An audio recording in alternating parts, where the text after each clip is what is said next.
فلسطین کی آزادی کا مشن، یہودیوں کو قدم قدم پر دھول چٹانے والا، اکیلا ہی عالم کفر سے ٹکرانے کا حوصلہ رکھنے والا، پاک دھرتی کا ایک عظیم مجاہد، کفر پر لاوے کی طرح برسنے والے اس مجاہد کی طویل داستان سننے کے لیے چینل کو سبسکرائب کیجئے اور ویڈیو کو لائک کیجئے۔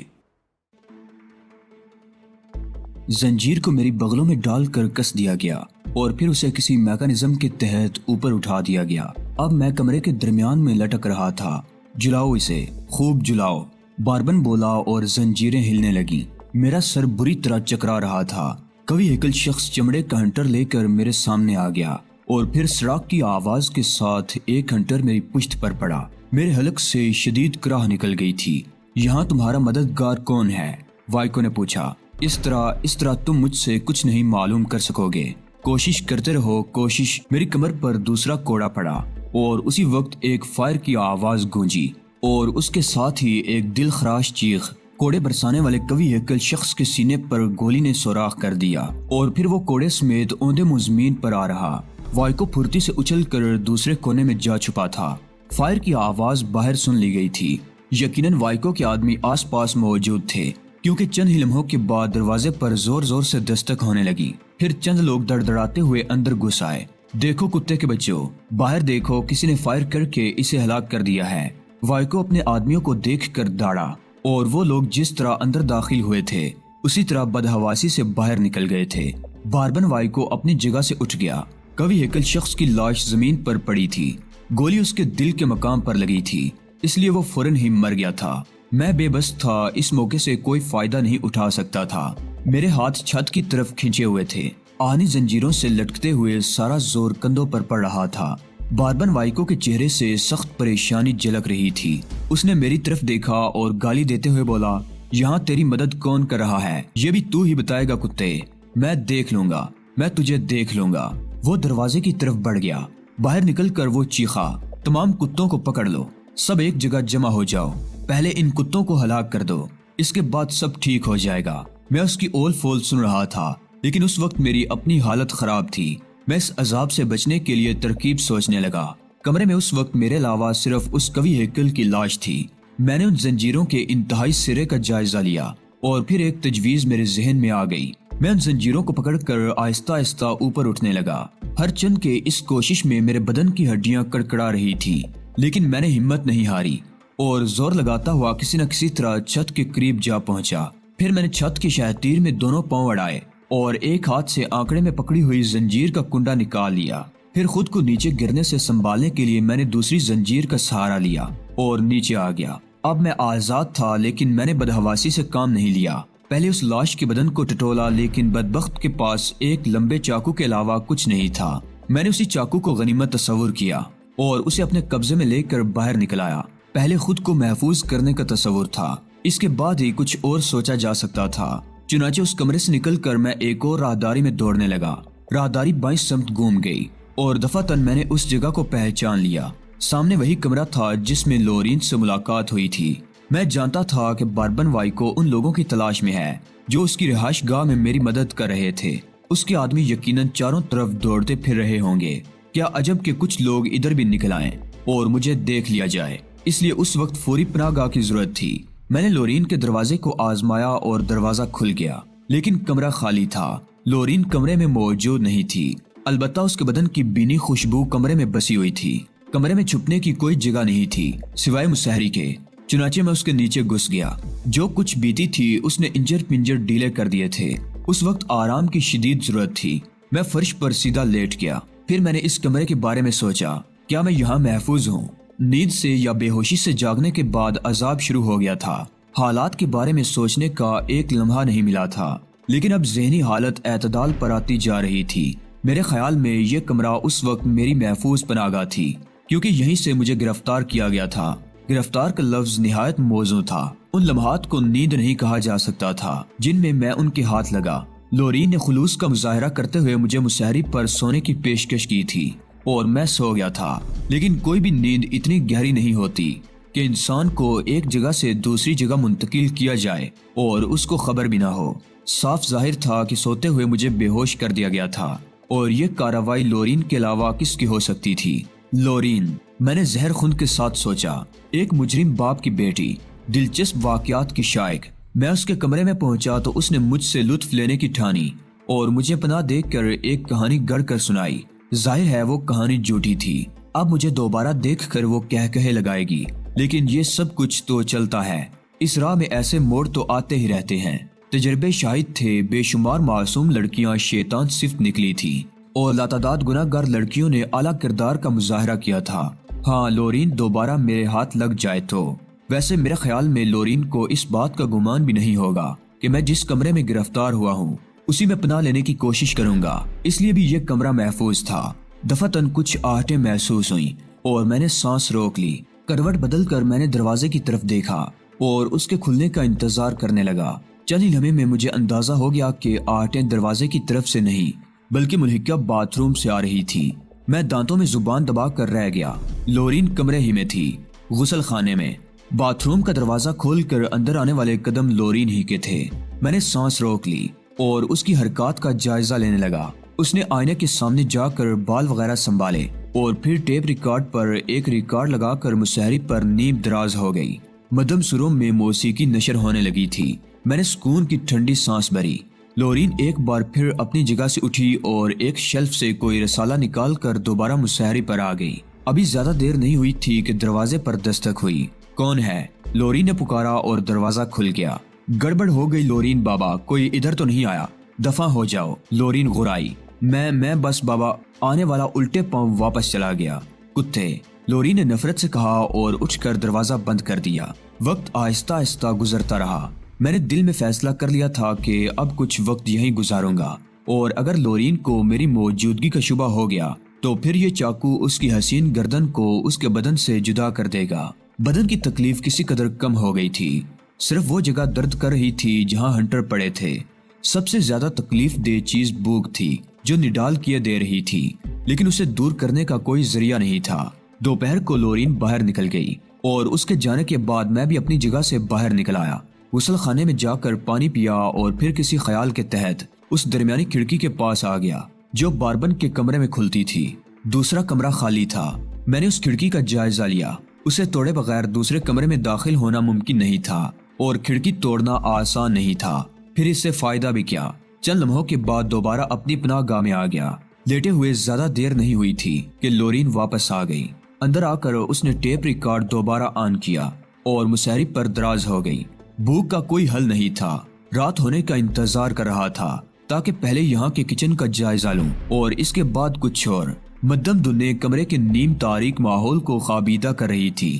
پلکیں جڑی جا رہی تھی۔ کوئی جنبش بھی نہیں کر سکتا تھا۔ جب تک ممکن ہو سکا نیند کو بگاتا رہا۔ اس کے بعد کچھ ہوش نہیں رہا اور پھر نہ جانے کب ہوش آیا۔ ایک بار اس کمرے میں سویا تھا تو ایک عقوبت خانے میں آنکھ کھلی تھی۔ سہم کر اطراف کے ماحول کو دیکھا لیکن یہ لورین کا کمرہ ہی تھا۔ نہ جانے کیا بجا تھا۔ کرائن سے لگتا تھا کہ کافی رات گزر گئی ہے۔ کمرے میں روشنی موجود تھی۔ غالباً لورین ابھی سونے کے لیے نہیں لیٹی تھی۔ یہ بھی اندازہ نہیں تھا کہ وہ خواب گاہ میں موجود ہے یا نہیں۔ اچانک ناک کو ایک خوشبو سی محسوس ہوئی، بنے ہوئے گوشت کی خوشبو۔ بلی کو خواب میں چچڑے ہی نظر آتے ہیں۔ میری ناک کی بھی یہی کیفیت تھی، لیکن خوشبو مسلسل آ رہی تھی اور جب اسے محسوس کر لیا تو آنتوں نے فریاد شروع کر دی۔ ہمت کر کے مسہری کے نیچے سے سر نکالا۔ لورین کی موجودگی کے آثار نہیں تھے، چنانچہ باہر نکلا۔ بالکل قریب ہی میز پر ایک ٹرے رکھی ہوئی تھی جس میں بنی ہوئی سالم مرغی، بٹر سلائس اور اورنج جوس کا ایک جگ رکھا ہوا تھا۔ خوان نعمت تھا۔ اس کی یہاں موجودگی کیا حیثیت رکھتی ہے کوئی اندازہ نہیں تھا۔ چند لمحے پریشان رہا۔ فاقہ اتنا طویل ہو گیا تھا کہ سارے وسوسے، سارے خیالات ہوا ہو گئے اور میں سوچے سمجھے بغیر کھانے پر ٹوٹ پڑا۔ کئی وقت کی بھوک کے آگے یہ ننھی سی مرغی کیا حیثیت رکھتی تھی۔ مجبوراً ہڈیاں چھوڑی تھی۔ جوس کا پورا جگ حلق میں اتارنے کے بعد کچھ سکون ملا۔ اس کے بعد اس خوان نعمت کے بارے میں سوچنے کی باری تھی۔ کون لایا تھا، کس کے لیے تھا؟ اگر لورین کے لیے تھا تو وہ خود کہاں ہے؟ غسل خانے پر نظر ڈالی تو تاریک تھا۔ بالآخر دروازے کی طرف بڑھ گیا۔ باہر سے بند تھا۔ میں چونک پڑا، لیکن اسی وقت دروازے کے قفل میں چابی گھومنے کی آواز سنائی دی اور میں برق کی سی تیزی سے دروازے کے پیچھے ہو گیا۔ لورین اندر آ گئی اور پھر دروازہ بند کرتے ہوئے اس نے مجھے دیکھ لیا۔ وہ مسکرا دی۔ صبح بخیر، اس نے کہا۔ پھر اس کی نگاہیں کھانے کے ٹرے کی طرف اٹھ گئیں۔ تم نے غسل بھی نہیں کیا، یہ کھانے کی عنایت تم نے کی تھی، کیوں بھوک نہیں تھی کیا؟ اس نے معصومیت سے پوچھا۔ بہت بھوکا تھا، میں نے جواب دیا۔ مجھے اندازہ تھا لیکن تم اتنے بے خبر سو رہے تھے کہ میں نے جگانے کی ہمت نہیں کی۔ میں ابھی تک بے ہوش نہیں ہوا جبکہ کھانا کھائے ہوئے کئی منٹ گزر چکے ہیں، میں نے تنزن کہا۔ میں سمجھی نہیں۔ اس نے تعجب سے کہا، کیا کھانے میں بے ہوشی کی دوا نہیں ملائی گئی تھی؟ کھانا میں لائی تھی تمہارے لیے، وہ بولی۔ اس کے چہرے پر تخیر کے آثار تھے۔ تمہارا خیال ہوگا کہ میں اس طرح مشتبہ کھانا نہیں کھاؤں گا، اس لیے کچھ لانے سے فائدہ؟ کیا کہہ رہے ہو؟ تمہارا انداز کچھ عجیب سا ہے، اس نے پریشان لہجے میں کہا۔ چوہے بلی کا کھیل کھیل رہی ہو میرے ساتھ، لیکن حسین لڑکی، بار بار دھوکے نہیں کھائے جاتے۔ اس سے قبل بھی میں تمہیں قتل کر سکتا تھا۔ میں نے آگے بڑھ کر اس کی گردن شکنجے میں کس لی اور اس کا چہرہ سرخ ہو گیا۔ میں نے دوسرے ہاتھ سے چاقو نکال لیا تھا۔ تمہاری مکاری بالآخر تمہاری موت کا سبب بن گئی۔ میں نے اس کی گردن چھوڑ کر بال پکڑ لیے اور چاقو کی نوک اس کی گردن پر رکھ دی۔ چلو دروازہ بند کر دو۔ اس نے لات مار کر دروازہ بند کر دیا۔ تمہاری ہر جنبش تمہیں موت سے قریب تر کر رہی ہے، آہستہ سے دروازہ لاک کر دو۔ اس نے میری ہدایت پر عمل کیا تھا۔ دروازہ بند ہونے کے بعد میں اسے بالوں سے پکڑے ہوئے مسہری کے پاس لایا اور زور سے دھکا دے دیا۔ وہ گر پڑی تھی۔ میں نے اس کے چہرے کی طرف دیکھا، عجیب سی کیفیت ہو رہی تھی۔ رنگ سرخ تھا، آنکھیں وحشیانہ انداز میں چمک رہی تھی، ہونٹوں پر زہریلی مسکراہٹ تھی۔ اب تمہیں بہت سی باتیں بتانا ہوگی، میں نے سخت لہجے میں کہا۔ پوچھو، وہ پھٹے پھٹے لہجے میں بولی۔ اس کا لہجہ بھی عجیب سا تھا۔ تم نے پچھلی رات مجھے بے وقوف بنانے کی کوشش کی تھی۔ تمہارا کیا خیال تھا میں اپنے باپ کے دشمن کو زندہ دیکھنا پسند کروں گی؟ تم چالاکی سے باربن وائکو کے نرغے سے نکل آئے تھے۔ میں اس وقت تمہارا کچھ نہیں بگاڑ سکتی تھی۔ میں نے تمہیں دوسرے طریقے سے پھانسا تو وہ کہانی جھوٹی تھی، 100%۔ بہت ذلیل لڑکی ہو تم۔ باربن وائکو جو کچھ بھی ہے، تم نے اپنے باپ کے لیے ایسی رقیق کہانی گڑھی تھی۔ جنگ اور عشق میں سب کچھ جائز ہے، اس نے کہا۔ پھر تم نے مجھے بے ہوش کر دیا تھا۔ میں نے نہیں، دوسرے لوگوں نے۔ میں نے تو صرف اپنے باپ کو اطلاع دی تھی کہ اس کا دشمن میرے کمرے میں موجود ہے، بس انہوں نے تمہیں قابو میں کر لیا۔ لڑکی نے اس انداز میں کہا جیسے وہ مجھے کوئی دلچسپ کہانی سنا رہی ہو۔ غصے سے میرا برا حال تھا۔ میں نے دانت پیستے ہوئے کہا، اس مرتبہ میرے ساتھ رعایت کیوں کی گئی؟ دشمن کو کھلا پلا کر مارنے کی عادی ہوں، بہت جلد تمہاری موت تمہیں دبوچ لے گی، اس نے پرسکون لہجے میں کہا۔ اس سے قبل تم موت کی آغوش میں سو جاؤ گی۔ مجھے دوبارہ گرفتار کرنے والے تمہاری لاش، میری نگاہ اس کی آنکھ پر جا پڑی۔ اس کی آنکھوں میں آنسو تیر رہے تھے۔ بزدل عمل نہیں کرتے، صرف دھمکیاں دیتے ہیں۔ تمہارے ہاتھ میں چاقو لہرا رہا ہے، کیا تم اسے استعمال کر سکتے ہو؟ اس نے زہریلے لہجے میں کہا۔ آنسو اس کی آنکھوں سے بہنے لگے تھے۔ عمل کرو اپنے ارادے پر ورنہ میں وہ بے اختیار رو پڑی۔ بڑی ہذیانی کیفیت تھی اس کی، دانت بجے ہوئے تھے، چہرہ غصے میں لال ہو گیا تھا، آنکھیں آنسو برسا رہی تھی۔ ایک لمحہ، صرف ایک لمحہ میں نے غور کیا، کہیں مجھے اس کے بارے میں غلط فہمی نہ ہوئی ہو، وہ اس سلسلے میں بے قصور نہ ہو۔ قتل کرو مجھے ورنہ میں اپنے باپ کو آواز دیتی ہوں، اس نے پھوٹ پھوٹ کر روتے ہوئے کہا۔ تم رو کیوں رہی ہو؟ میں نے احمقانہ انداز میں کہا۔ موت کے خوف سے۔ بزدل اپنا کام کرو، قتل کرو مجھے، مار دو، خدا کے لیے مار دو۔ اس نے دونوں ہاتھوں سے اپنا چہرہ ڈھک لیا۔ یہ اداکاری نہیں تھی، مجھے ضرور غلط فہمی ہوئی تھی۔ ممکن ہے اس نے سچ کہا ہو، ممکن ہے اس نے کچھ نہ کیا ہو۔ بڑی مشکل پیش آ گئی تھی، سمجھ میں نہیں آ رہا تھا کہ کیا کروں۔ ٹھیک ہے لورین، میں تمہارا کچھ نہیں بگاڑ سکتا، بہتر ہے کہ میں خود کو وائکو کے حوالے کر دوں، یہی میرے لیے مناسب ہے۔ مر جاؤ، بزدلوں کو کتے کی موت مرنا چاہیے۔ جہنم میں جاؤ، جہاں دل چاہے جاؤ، نکل جاؤ یہاں سے، گیٹ آؤٹ۔ وہ داڑھی اور پھر اس نے دونوں ہاتھوں سے منہ بھیج لیا۔ اس کی خوفزدہ نگاہیں دروازے کی طرف اٹھ گئی تھی۔ میں نے بے اختیار پلٹ کر دروازے کی طرف دیکھا اور پھر آہستہ سے بولا، خدا حافظ لورین۔ اس کے ساتھ ہی میں نے دروازے کی طرف قدم بڑھا دیے تھے۔ اس نے بستر سے میرے اوپر چھلانگ لگا دی اور مجھے دبوچ لیا۔ اگر تم نے دروازے سے قدم نکالا تو خدا کی قسم میں خودکشی کر لوں گی، ضرور خودکشی کر لوں گی۔ ارے یہ کیا پاگل پن ہے؟ تم نے خود ہی تو مجھے باہر جانے کے لیے کہا تھا۔ میں نے خود کو اس کی گرفت سے چھڑاتے ہوئے کہا۔ اب مجھے یقین ہو چکا تھا کہ لورین کے بارے میں میری بدگمانی غلط تھی، میری گرفتاری میں اس کا ہاتھ نہیں تھا۔ بس تم باہر نہیں جاؤ گے۔ تم بھی وائکو کی صنف سے تعلق رکھتے ہو، تم کسی کے ساتھ کیا انصاف کرو گے؟ لیکن چلو ادھر بیٹھو یہاں۔ اس نے زبردستی مجھے کھینچ کر مسہری پر بٹھا دیا۔ تم مجھ سے کیا چاہتی ہو لورین؟ اپنے ہاتھوں سے قتل کرنا چاہتی ہوں تمہیں، کسی اور کے ہاتھوں نہیں مرنے دوں گی، سمجھے؟ کمال ہے، انوکھی خواہش ہے، چلو ٹھیک ہے، جلدی کرو، میں مرنا چاہتا ہوں، میں نے پرمذاق انداز میں کہا اور لورین اپنی جگہ سے اٹھ گئی۔ ایک چھوٹی سی الماری کے پاس پہنچ کر اس نے دروازہ کھولا اور الماری کے خفیہ خانے میں ہاتھ ڈال کر پستول نکال لیا۔ میں دلچسپ نگاہوں سے اس کی کارروائی دیکھ رہا تھا۔ پستول ہاتھ میں پکڑے وہ مجھے گورتی رہی، پھر آہستہ آہستہ میرے قریب پہنچ کر اس نے پستول میری گود میں ڈال دیا۔ میں نے پھر تعجب سے اسے دیکھا تھا۔ یہ پستول میں نے اس لیے چرایا تھا کہ جب خود سے اکتا جاؤں، جب جینے کی کوئی امنگ نہیں رہے گی تو خودکشی کر لوں گی۔ میں کسی اور کو اس سے کوئی نقصان نہیں پہنچاؤں گی، لیکن تمہارے لیے، صرف تمہارے لیے میں نے گناہ کیا ہے، اور جی چاہتا ہے دوسرا گناہ بھی کر لوں۔ یقین کرو تمہیں قتل کر دینے کو جی چاہتا ہے۔ میں صرف تمہاری وجہ سے قاتل بن گئی ہوں، اور تم مجھ پر اتنا مذموم الزام لگا رہے ہو۔ میری وجہ سے قاتل بن گئی ہو؟ میں نے چونکتے ہوئے کہا، ہاں، مورگن کو میں نے قتل کیا ہے۔ اس پستول میں صرف ایک گولی کم ہے۔ کسے قتل کیا ہے تم نے؟ مورگن کون تھا؟ وہ جو تم پر کوڑے برسا رہا تھا، وہ جو تمہیں اذیت دے رہا تھا۔ لورین سسکی لے کر بولی۔ میں ششدر رہ گیا تھا۔ یہ تو مسئلہ ہی الٹا نکلا۔ کیا واقعی وہ درست کہہ رہی ہے؟ میرا ذہن الجھنے لگا۔ مجھے پتا بھی نہیں چل سکا، میں گہری نیند سو گئی تھی۔ جاگی تو تم موجود نہیں تھے۔ میں پریشان ہو گئی۔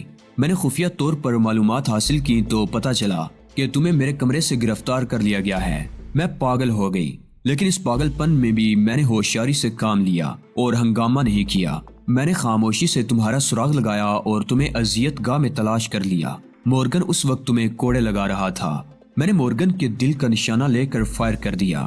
اس وقت میں اس سے زیادہ کچھ نہیں کر سکتی تھی۔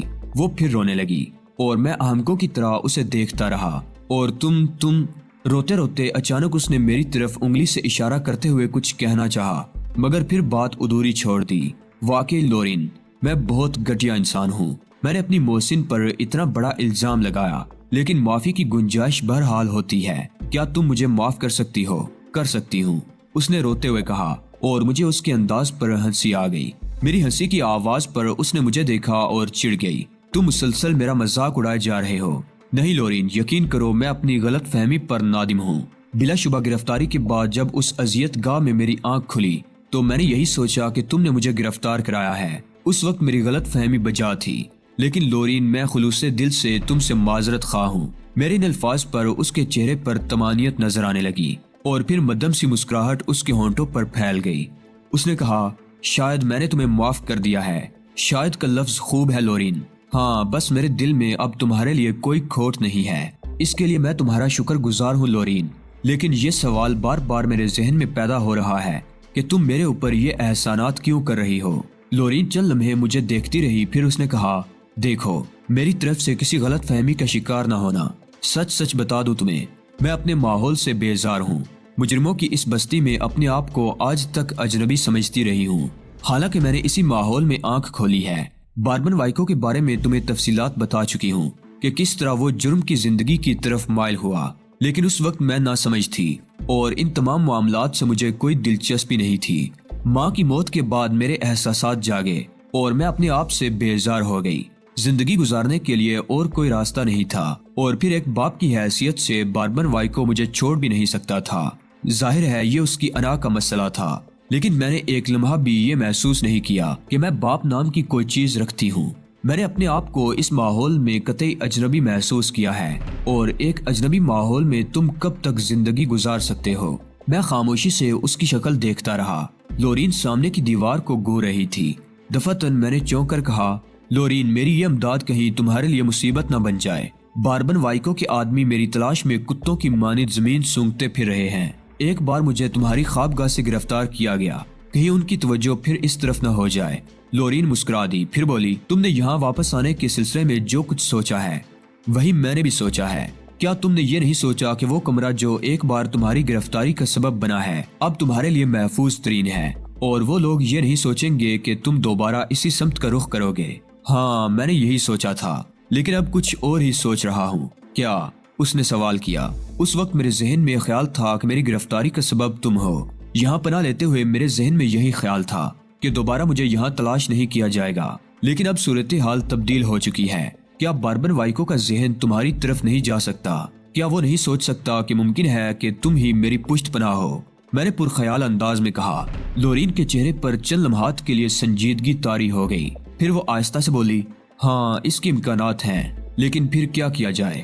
جو کچھ ہوگا اسے بھگتیں گے۔ میں کمرے سے نکلوں گی ہی نہیں، سوؤں گی بھی نہیں، دیکھوں گی تمہیں کوئی کیسے گرفتار کرتا ہے۔ اس کے انداز میں بچپن جھلکنے لگا۔ لورین، کیا یہ ممکن نہیں ہے کہ تم اس عمارت میں میرے لیے کوئی دوسری پناہ گاہ تلاش کر دو؟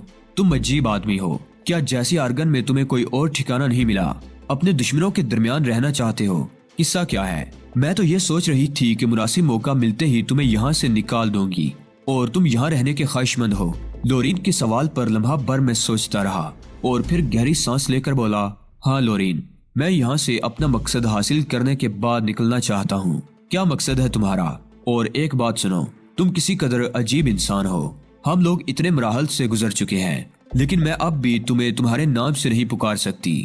پہلے بھی میں نے تم سے تمہارا نام پوچھا تھا، لیکن شاید تم بہت محتاط انسان ہو۔ نہیں لورین، یہ بات نہیں ہے، تم مجھے حام کے نام سے پکار سکتی ہو۔ اب یہ بتاؤ تمہاری یہاں آمد کا کیا مقصد ہے؟ بار بار وضاحت کرتے ہوئے غصہ آنے لگتا ہے، حالانکہ میں تم سے کہہ چکی ہوں کہ اپنی ماں کے قاتل سے مجھے کوئی دلچسپی نہیں ہے۔ میں باربن وائکو کے دشمنوں کی دوست ہوں اور اسی جذبے نے مجھے تمہاری مدد کرنے پر مجبور کیا ہے۔ لورین، میں باربن وائکو کے ایک حریف ولاڈی وائن کا نمائندہ ہوں اور پلاٹینیم پوائنٹ نامی ایک کیس پر باربن وائکو سے سودے بازی کرنے آیا تھا، لیکن باربن نے بدعہدی کرتے ہوئے مجھے گرفتار کر کے ہلاک کرنے کی کوشش کی۔ باربن وائکو سے مجھے پلاٹینیم پوائنٹ کے بارے میں کچھ دستاویزات درکار ہیں۔ کیا تم اس سلسلے میں میری کچھ مدد کر سکتی ہو؟